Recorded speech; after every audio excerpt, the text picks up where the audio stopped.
Each chestnuts and other things, tamarack in the middle there. And this is something new. It was actually an herb planter, but I said, you know what? It's got a little water reservoir underneath and some wicks. I thought maybe it would be good for seeds, so we'll see on that. And then I have here 1, 2, and 3. These ones are doing fine. I'm watching them. They're pineapple guava trees, and they've been pruned back to, let's see, looks like now this will be the second time.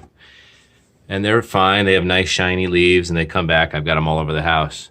But this morning I came out, and this one had brown spots on the leaves. And so I looked underneath, and there was some sort of seed or, sac, like an egg sac. There we go. There was some sort of sac all along the vein of the main leaf, and it had brown speckles. So I defoliated, sprayed it with this stuff over here. You'll see I call it Wipe Out because that's what it is. I initially got it for spider mites. It's all essential oils and stuff.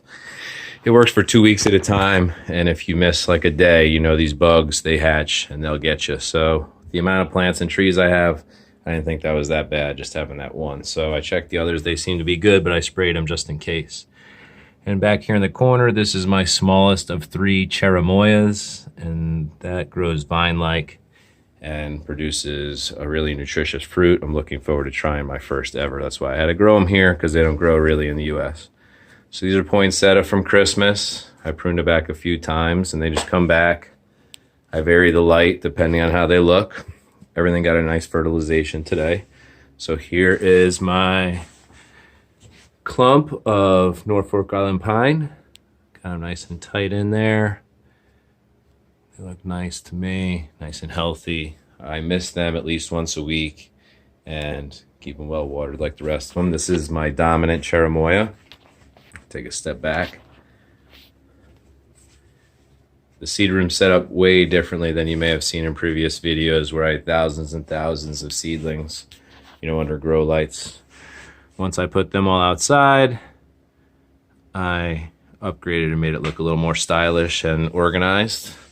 So this is a grouping of blue jacaranda, and you might have seen it in a previous video or not. Not sure if I put these in there. There's 4 trees in this planting, and they are starting to grow back nicely. Every time I zoom in, it gets blurry, but you get the picture. Those internodes are swelling up, those leaves are coming out, and we have some interesting little trunks here. So I look forward to seeing that thing develop.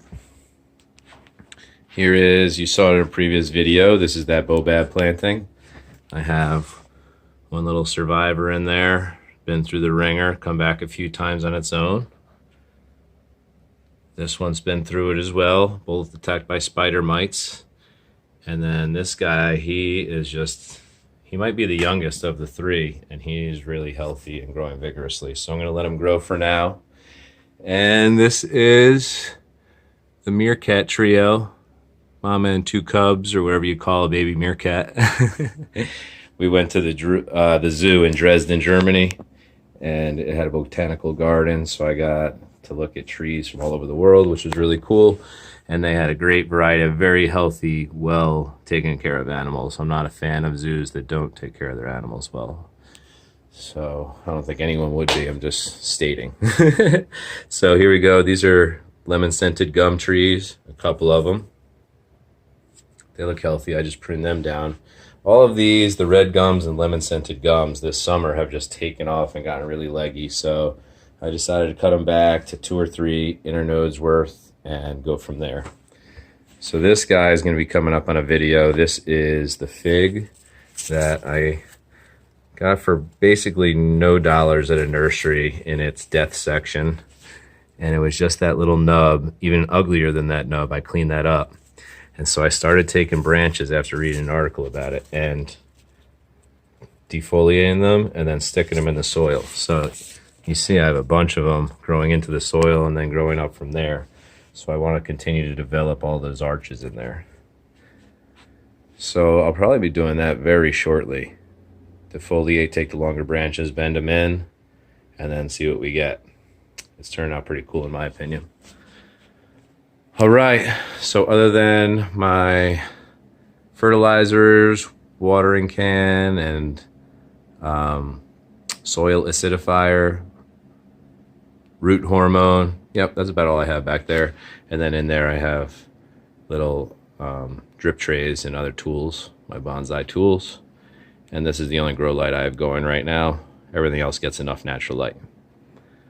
All right, next onto the main part of the house.